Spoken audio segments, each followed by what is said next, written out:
Hi, welcome back to my channel law से दोस्ती। मैं हूं आकृति अरोड़ा और ये चैनल लॉ से दोस्ती स्पेसिफिकली है लीगल अवेयरनेस और जनरल अवेयरनेस के लिए। तो अगर आपने अभी तक मेरे चैनल को सब्सक्राइब नहीं किया है तो इसे सब्सक्राइब करें so that you don't miss out any legal awareness update और लीगल इंसाइट्स, राइट, और जनरल अवेयरनेस, राइट। सो आज के इस वीडियो में हम डिस्कस करने वाले हैं फ्रॉड एंड मिसरिप्रेजेंटेशन को। हमने लास्ट वीडियो में डिस्कस किया था क्वेश्चन अनड्यू इन्फ्लुएंस, राइट। उससे पहले हमने basic elements of Indian contract act discuss करे थे, राइट। सो आपने अगर मेरी बाकी की सीरीज की वीडियोस नहीं देखी हैं, तो आप जाकर देख सकते हैं और वो अवेलेबल हैं कॉन्ट्रैक्ट एक्ट की प्लेलिस्ट में। और हर एक टॉपिक को मैंने बेटर वे में एक्सप्लेन करने की कोशिश की है ताकि आप इजीली हर चीज को समझ सकें, राइट। तो आज की इस वीडियो में हम स्टार्ट करने वाले हैं फ्रॉड से। जैसा कि आप देख सकते हैं यहाँ पे स्लाइड में मैंने मेंशन किया है, जो फ्रॉड है वो सेक्शन नंबर 17 में डिफाइंड है, राइट। और देखते हैं यहाँ पे फ्रॉड में मैंने क्या लिखा है। फ्रॉड में मैंने ये मेंशन किया है कि सबसे पहले यहाँ पे जो पॉइंट्स मैंने यहाँ पे दिए हैं ABCD, राइट, ई तक, तो ये जो अंडरलाइन पॉइंट्स है ये हमें याद रखने हैं, राइट। तो सबसे पहला है fraud means and includes any of the following act done with the intention to deceive or induce another person to enter into contract। यानी कि फ्रॉड में हमेशा इंटेंशन होता है। किस चीज का इंटेंशन होता है? टू डिसीव करना या फिर इंड्यूस करना अनदर पर्सन को to enter into contract, right. तो हमेशा एक इंटेंशन होती है डिसीव करने की अनदर पर्सन को to enter into contract, right. लेकिन इसमें और क्या लिखा है? इसमें लिखा है सजेशन, जैसे कि that a fact is true when it is not true. ऐसे कौन से पॉइंट्स हैं? बताने से पहले मैं आपको ये बता देती हूँ, जो बाकी पॉइंट्स है उसे डिस्कस करने से पहले मैं ये बता देती हूँ कि यहाँ पे जो ए से लेके ई तक पॉइंट्स गिवन है वो कंडीशंस है जिस केस में फ्रॉड को हम मानते हैं कि ये वाली जो कंडीशंस होंगी उनमें फ्रॉड माना जाएगा, राइट। तो सबसे पहला ये है कि suggestion that a fact is true when it is not true and a person making such suggestion does not believe it to be true. यानी कि अगर एक पर्सन को पता है कि वो एक स्टेटमेंट ऐसी दे रहा है जो कि सच नहीं है और उसे ये बात अच्छे से पता है कि जो मैं बोल रहा हूँ वो सच तो है नहीं, तो वो झूठ बोल रहा है और वो फॉल्स स्टेटमेंट दे रहा है, right. So suggestion that a fact is true, a person is suggesting something, एक पर्सन किसी दूसरे पर्सन को सजेस्ट कर रहा है कि एक चीज, वो चीज जो उसे खुद को भी पता है कि सच नहीं है, ठीक है, not true, and a person making such suggestion, वो पर्सन जो पर्सन फॉल्स स्टेटमेंट या ऐसा सजेशन दे रहा है, that person making such suggestion does not believe it to be true, तो ऐसा पर्सन फ्रॉड कमिट कर रहा है। जैसे कि आप देख सकते हैं ऊपर वाली लाइन में ये मेंशन है that fraud means and includes any of the following act done with the intent to deceive और induce other person to enter into contract. यानी कि जितनी भी ये पॉइंट्स यहाँ पे गिवन है इसे ई तक, ये फ्रॉड की कंडीशंस है। पहली कंडीशन है सजेशन ऐसा देना जो आपको खुद को भी पता है कि गलत है, फॉल्स है, फिर भी आप उसे बोल रहे हैं, तो ये फ्रॉड का फर्स्ट पॉइंट है। सेकंड है एक्टिव कंसीलमेंट। एक्टिव कंसीलमेंट में यहाँ लिखा है active concealment of the fact by the person who has knowledge और बिलीफ ऑफ द फैक्ट।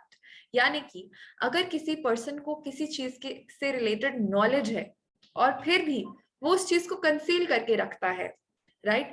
एक एक एग्जाम्पल मैं आपके साथ शेयर जरूर करूंगी, पहले मैं बेसिक बता देती हूँ आपको कि क्या है। So active concealment of the fact by the person who has knowledge और बिलीफ ऑफ द फैक्ट, यानी कि कुछ ऐसा कंसील करना जो कि पर्सन को ऑलरेडी जिस चीज की नॉलेज है, आप देख सकते हैं यहाँ नॉलेज लिखा है, ये इंपॉर्टेंट है, या फिर बिलीफ, ये भी इंपॉर्टेंट है, ठीक है। तो एक्टिव कंसीलमेंट में दो चीजें इंपॉर्टेंट है। यहाँ पे मेरा जो कर्सर है आप देख सकते हैं, मैं मार्क कर रही हूँ, ये नॉलेज आप अंडरलाइन कर सकते हैं अगर आप नोट्स बना रहे हैं, नहीं तो एंड में आप स्क्रीनशॉट भी ले सकते हैं, आपकी चॉइस है। तो एक्टिव कंसीलमेंट में पर्सन को नॉलेज होनी चाहिए, बिलीफ होना चाहिए उस फैक्ट का, right. So the active concealment of the fact by the person who has knowledge और बिलीफ ऑफ द फैक्ट, वो कुछ छुपा रहा है, तो ऐसा पर्सन ही फ्रॉड कमिट कर रहा है। नेक्स्ट है promise made without intention to perform. यानी कि अगर कोई पर्सन ऐसा प्रॉमिस कमिट कर देता है, यानी कि फॉर एग्जाम्पल अगर कोई पर्सन आपको कोई ऐसा प्रॉमिस कमिट कर दे जो इम्पॉसिबल एक्ट है, राइट, तो ऐसे जैसे फॉर एग्जाम्पल कोई मैजिक का, राइट, तो इस टाइप के इम्पॉसिबल कॉन्ट्रैक्ट्स जो होते हैं वो वॉइड होते हैं। तो promise made without intention to perform वो खैर अलग चीज है, पर इस केस में यहाँ पर यह है कि promise made without intention to perform, एक इम्पॉसिबल एक्ट है, एक तो वो भी दे दिया और दूसरा आपको पता है कि आप उसे परफॉर्म नहीं कर सकते, राइट। और उसके बावजूद आप उसे प्रॉमिस कर रहे हो कि नहीं मैं तो ये परफॉर्म करूंगा ही करूंगा, जबकि आपको खुद को पता है कि आप उसे परफॉर्म नहीं कर सकते।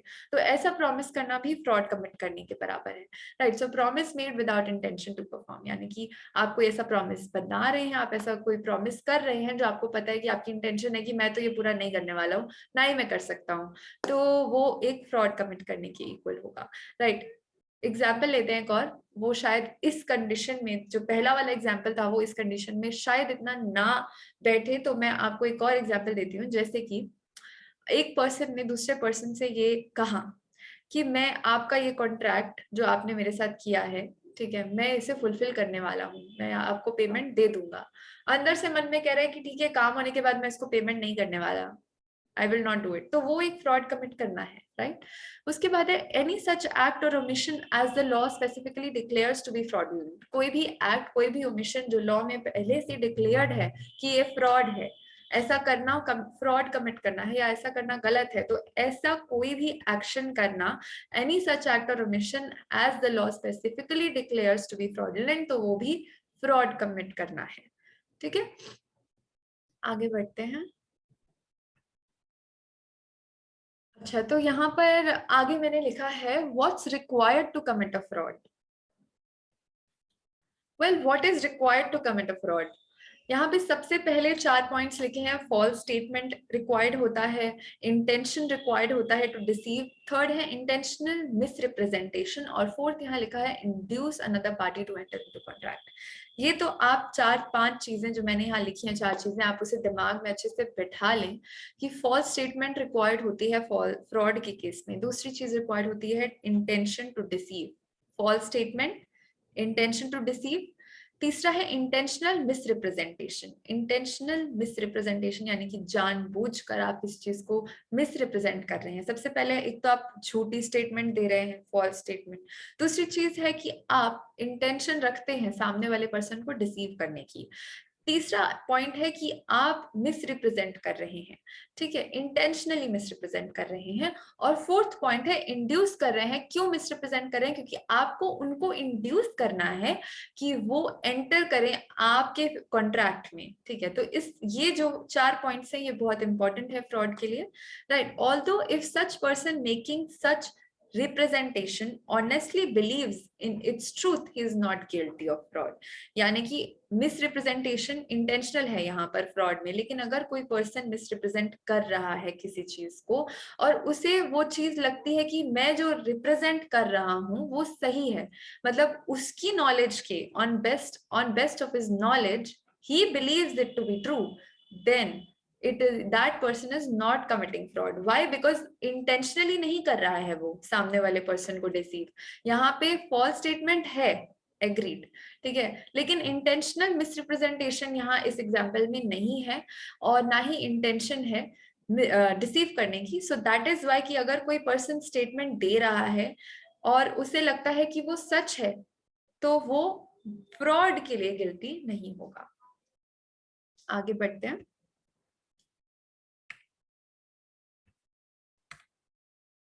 तो यहाँ पे ये लिखा है फ्रॉड के केस में mere silence is no fraud as a contracting party is not obliged to disclose each and everything to the other party. Next लिखा है, सबसे पहले इसको मैं आपको दोबारा एक्सप्लेन करती हूँ कि इसका मतलब क्या है।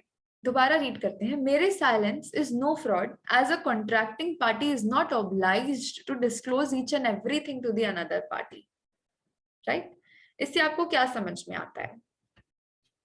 इससे ये समझ में आता है कि सिर्फ चुप रहना, यानी कि सिर्फ साइलेंट रहना किसी चीज पर, सिर्फ साइलेंट रहना किसी चीज पे, इट डज नॉट मीन कि जो पार्टी है वो ऑब्लाइज है to disclose each and everything to the another party. सिर्फ साइलेंट रहना एक फ्रॉड कमिट करने के बराबर नहीं होता है, राइट। क्यों नहीं होता? क्योंकि सिर्फ साइलेंट रहने का मतलब ये नहीं होता कि वो फ्रॉड कमिट कर रहा है। इसका एग्जाम्पल के साथ मैं आपको आगे एक्सप्लेन करती हूँ कि क्या इसका और मतलब निकल सकता है। Well, when does the person keeping silence is under duty to speak, इसके बारे में। तो ये 2 पॉइंट्स जो है मैं आपको एक एक करके एक्सप्लेन करती हूँ। ठीक है।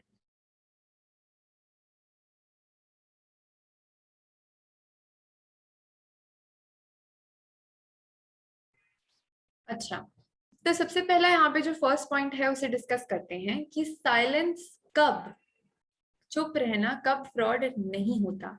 यानी कि जब एक पर्सन साइलेंट है किसी फैक्ट को लेकर के तो वो फ्रॉड नहीं है। इसका एग्जाम्पल लेते हैं कैसे। For example there is a seller, okay, उसने क्या किया, अपनी मार्केट या अपनी शॉप में या अपने जहाँ पे भी वो चीजें गुड्स को सेल कर रहा है वहां पे उसने एक अनसाउंड हॉर्स को भी सेल करने के लिए रख दिया, राइट।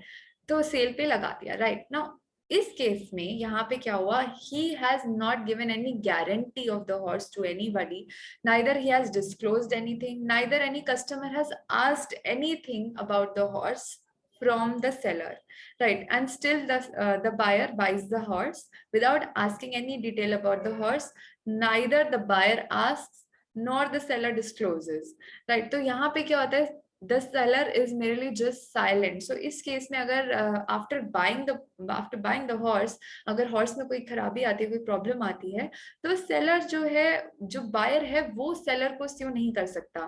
क्यों नहीं कर सकता? बिकॉज मेरे silence is not fraud, right. ये इसका एग्जाम्पल है। नेक्स्ट है, यहाँ पर लिखा है when does the person keeping silence is under duty to speak.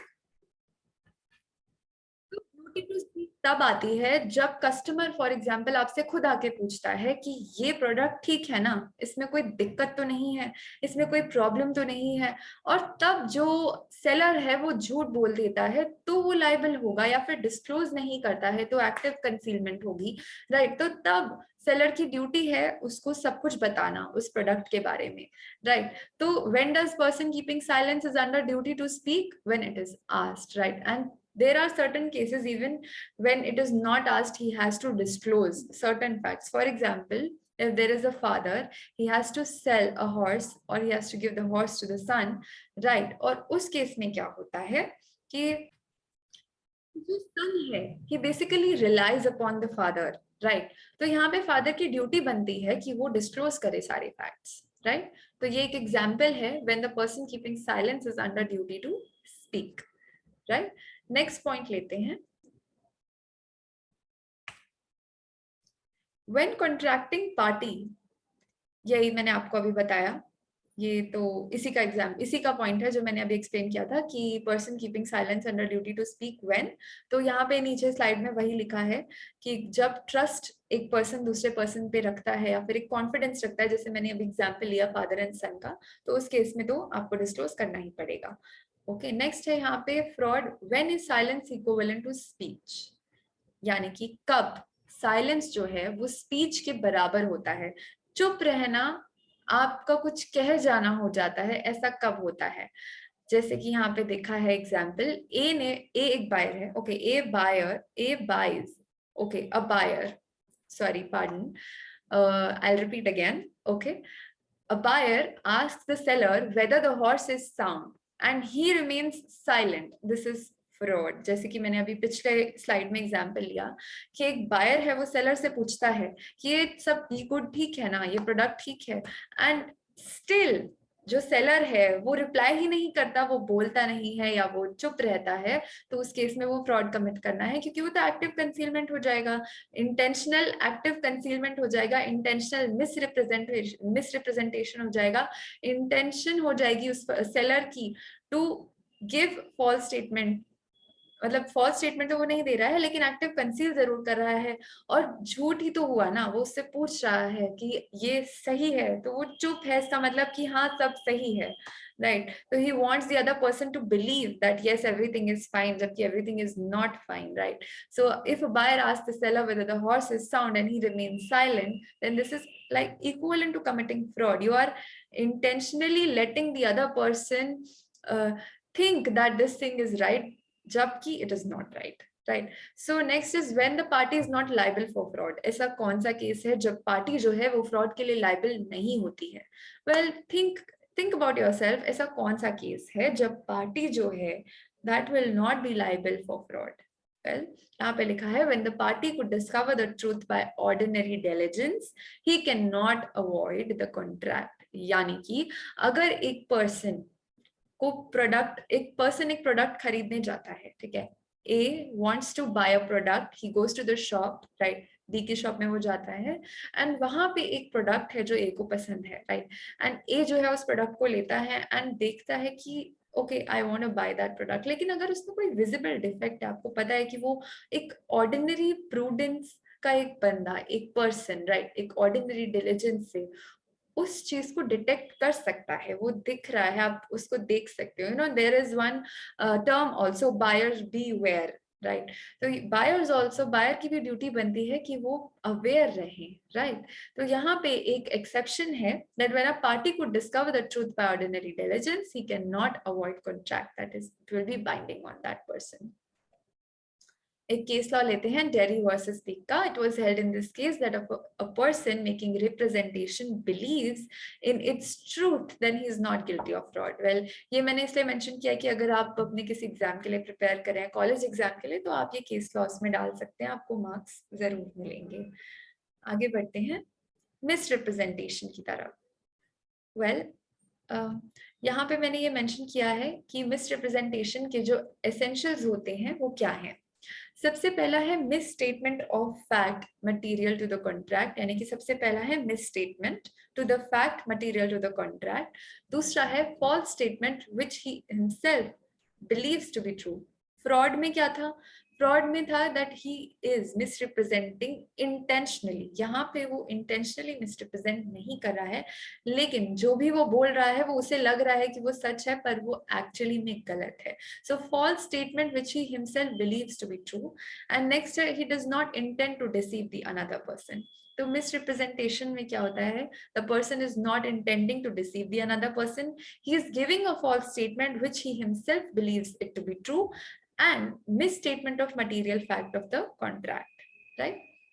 तो ये पॉइंट्स आप नोट कर लें, ये मेजर पॉइंट्स है मिसरिप्रेजेंटेशन के, ठीक है. सबसे पहला है मिसस्टेटमेंट, आप कर्सर देख सकते हैं, और दूसरा है, मैं इस तरह से कर्सर को मूव कर रही हूँ ताकि आप अंडरलाइन कर लें अगर आप नोट कर रहे हैं तो, और दूसरा है फॉल्स स्टेटमेंट, और थर्ड है not intend to deceive the other party, right. आगे है, नेक्स्ट है सेक्शन 18 में ये गिवन है, राइट. ये तो मैंने आपको फर्स्ट पार्ट जब मैंने स्टार्ट किया था इसका क्वेश्चन से, तभी मैंने आपको बता दिया था कि मिसरिप्रेजेंटेशन जो है वो सेक्शन नंबर 18 में आता है, और सेक्शन 18 में include following type of misrepresentation, यानी कि टाइप्स ऑफ मिसरिप्रेजेंटेशन यहाँ पे क्या है, वो है अनवारंटेड स्टेटमेंट, नंबर 1, नंबर 2 है ब्रीच ऑफ ड्यूटी, और नंबर 3 है inducing mistake about subject matter. तो मैं एक एक करके आपको एक्सप्लेन करती हूँ, आप प्लीज इसे ध्यान से सुनना, राइट. सो सबसे पहले स्टार्ट करते हैं. सबसे पहले हम स्टार्ट करने वाले हैं अनवारंटेड स्टेटमेंट से. तो अनवारंटेड स्टेटमेंट से आप क्या समझते हैं? वेल, अनवारंटेड स्टेटमेंट ये होती है where a director of a company mention in the prospectus that they had got the authority to run tramways with steam power. The permission had not yet been granted, but the directors believed that it will be granted. So the permission was refused. So the directors were held liable not for fraud but for misrepresentation. Right. So I hope यहाँ पे आपको clear होगा कि unwarranted statement का क्या मतलब होता है. अनवारंटेड स्टेटमेंट मतलब ऐसे ही आपने कोई स्टेटमेंट दे दिया. तो यहाँ पे जो डायरेक्टर्स थे कंपनी के, they mentioned in the prospectus that they had got authority to run tramways with steam powers. Okay, जबकि परमिशन उनको नहीं मिली थी, बट डायरेक्टर्स को ऐसा लग रहा था कि उनको परमिशन मिल गई है, लेकिन असलियत में उनको परमिशन नहीं मिली थी. तो परमिशन जो थी वो रिफ्यूज हो गई बाद में. तो they were held liable for not for the fraud, क्योंकि ऑब्वियसली इंटेंशनल मिसरिप्रेजेंटेशन यहाँ पर नहीं था. यहाँ पर क्या था? अनइंटेंशनल था, मतलब इंटेंशन नहीं थी डिसीव करने की. ऑब्वियसली फॉल्स स्टेटमेंट जरूर थी, जैसे कि पिछली स्लाइड में मैंने आपको बताया. यहाँ पे क्या है? मिस स्टेटमेंट जरूर है, फॉल्स स्टेटमेंट भी है, और इंटेंशन नहीं है सामने वाली पार्टी को डिसीव करने की. फ्रॉड के केस में क्या होता है? इंटेंशन रहती है अदर पर्सन को डिसीव करने की, राइट. सो नेक्स्ट है यहाँ पे breach of duty. Any breach of duty which brings an advantage to the person committing it by misleading the other to his prejudice is a misrepresentation. तो simple सी बात करते हैं, इसका एक केस लॉ लेते हैं। इसका केस है Oriental Banking Corporation versus John Fleming. मैं दोबारा रिपीट करती हूँ, आप चाहे तो नोट कर ले। इसका एक केस लॉ है Oriental Banking Corporation versus John Fleming, and it says that the plaintiff having no time to read the content of the deed signed it as he was given the impression by the defendant that it contained nothing but formal matters already settled between them. So the deed, however, contained a release in favor of the defendant. Accordingly, the defendant was allowed to avoid the deed. Right? Next है inducing mistake about subject matter. तो यहाँ पे क्या है, causing however innocently a party to an agreement to make a mistake as to the substance of the thing which is the subject of the agreement is also misrepresentation, right? So inducing mistake about subject matter, यानी कि क्या है इसका मतलब, however if a party, ठीक है, to an agreement make a mistake as to the subject of the thing, right? So which is subject of the agreement, तो वो भी एक misrepresentation होगा, ठीक है।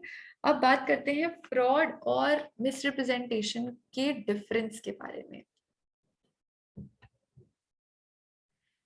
तो डिफरेंस क्या है फ्रॉड और मिसरिप्रेजेंटेशन का, ये मैंने आपको पहले भी बताया कि अभी लास्ट स्लाइड में हम केस लॉ के थ्रू डिस्कस कर ही रहे थे कि फ्रॉड और मिसरिप्रेजेंटेशन का डिफरेंस ये होता है कि सबसे पहले फ्रॉड में तो एक एक्टिव कंसीलमेंट रहती है और इंटेंशन रहती है डिसीव करने की अदर पर्सन को, राइट? फॉल्स स्टेटमेंट रहता है फ्रॉड में, फॉल्स स्टेटमेंट रहता है मिसरिप्रेजेंटेशन में भी। लेकिन फ्रॉड में एक इंटेंशन रहती है डिसीव करना अदर पर्सन को, लेकिन मिसरिप्रेजेंटेशन में इंटेंशन नहीं होती टू डिसीव अनदर पर्सन। और फॉल्स फ्रॉड में क्या होता है, when a person commits a fraud he actually to be not true, यानी कि अगर कोई पर्सन फॉल्स फ्रॉड कमिट कर रहा है तो उसे पता होता है अंदर से कि ये झूठ है, he knows that it is not true. But in case of misrepresentation, a person who is committing misrepresentation knows that this particular thing which I am saying is actually true. He actually not knows, but he believes that it is true, although it is not true, but that person believes कि जो मैं बता रहा हूँ that is true. सो ये difference है fraud और misrepresentation के केस में। हम आइए रीड करते हैं यहाँ पे। In both there is false misrepresentation, okay sorry, in both there is false representation, यानी कि फॉल्स स्टेटमेंट है, but in fraud the person making the statement knows it to be false, यानी कि इंटेंशनल रॉन्ग होता है, while in misrepresentation he believes that the statement is true, यानी कि innocent act होता है। सो यहाँ पे दोनों का डिफरेंस हम कंप्लीट करते हैं, राइट? तो guys, thank you for watching my video, और इसी तरह से मैं कॉन्ट्रैक्ट की सीरीज को कंप्लीट करती रहूंगी। I will try my best कि मैं फुल कॉन्ट्रैक्ट सब्जेक्ट को विद इन अ मंथ और नेक्स्ट मंथ या मैं उसे कंप्लीट कर दूं, ताकि आप तक सारे इंपॉर्टेंट टॉपिक्स विद नोट्स पहुंच सके एंड आप सब मिलकर पढ़ सके और नोट्स भी साथ में बना सके। और अगर आपको मेरी वीडियोस, मेरी एक्सप्लेनेशन अच्छी लगती है, अगर आपको you like it, then do comment, do share and subscribe करें, अच्छा लगेगा मुझे, and it will definitely motivate me to make more videos like this, get more best content for you guys. As much as I can, I will do, right? So thank you for watching guys, and good luck for your preparation. आप जिसके लिए भी prepare कर रहे हैं, आपको मैं wish करना चाहती हूँ good luck for that, right? So मिलते हैं नेक्स्ट वीडियो में, हम कंटिन्यू करेंगे आगे की सीरीज और मिस्टेक के बारे में बात करेंगे। ओके